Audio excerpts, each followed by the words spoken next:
Hi, I'm Dr. Christopher Goff from DentArt Chicago, and I'm here to answer a couple questions about dental fillings. Hi, Dr. Chris. Why would a dentist recommend dental fillings? So dental fillings are often recommended to treat dental cavities, otherwise known as caries. And that's decayed tooth structure. It could be broken, it could be decayed, but either way, it's to get in there and replace that missing tooth. What is the procedure for getting a tooth filling?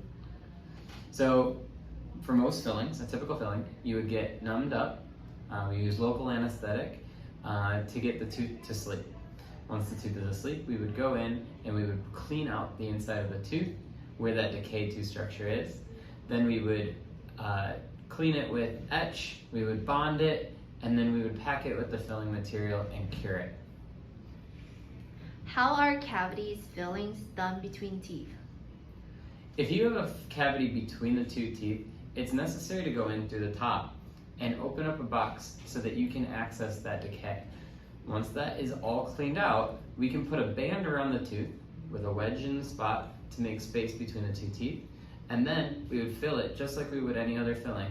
And when we remove the band, there will be a contact still created from that missing tooth structure. Can you request dental sedation while you get a filling? Dental sedation for general fillings is usually not necessary. For extremely dentally anxious patients, it is a possibility, but with sedation, there's always an added risk to that surgical procedure. We do offer sedation in our office, and we'd love to evaluate you to see if you'd be a good candidate for it if necessary. Do fillings permanently fix cavities? So nothing is ever a permanent fix, but when we do go in and we fill the tooth, there is the expectation that over time the bond of the filling will be degraded. Typically you can expect to see a filling last about 5 years, but it's all about home care. You can still get cavities, you still need to brush and floss your teeth, and there's always the chance that a filling does need to get replaced. Do fillings have side effects? So some side effects to getting a filling include being numb. You will leave the office and you'll be numb for about an hour or two, and there's a risk of biting your cheek or your lip while that's happening. You might have some soreness around the gums. You could have an uneven bite, in which case it's recommended to go back to the dentist that filled it, and they can adjust that down to where the bite feels normal and natural. And then sometimes, depending on how deep a filling is, you might have some sensitivity lingering on the tooth, to cold, to biting, and things like that.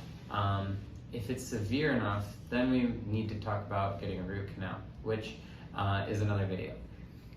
What aftercare advice should I know if I'm getting a tooth filling? So if you're getting a tooth filling, you should know that as soon as you leave the office, it is cured, it is set. It's not going to get any harder, and you're ready to go with it. But because you're numb, you want to wait to eat anything for about 2 hours.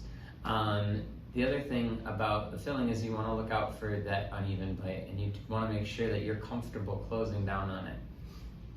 When should I schedule a dental appointment if I think I might need a filling? If you think you need a filling, you should schedule an appointment for a checkup as soon as possible. Otherwise, regular 6-month checkups with your dentist are recommended, just to make sure, because sometimes things aren't always necessary to fill. If they're small enough cavities, we can just monitor them, but we want to make sure that they're not getting bigger and to the point where you're in pain or you need something else.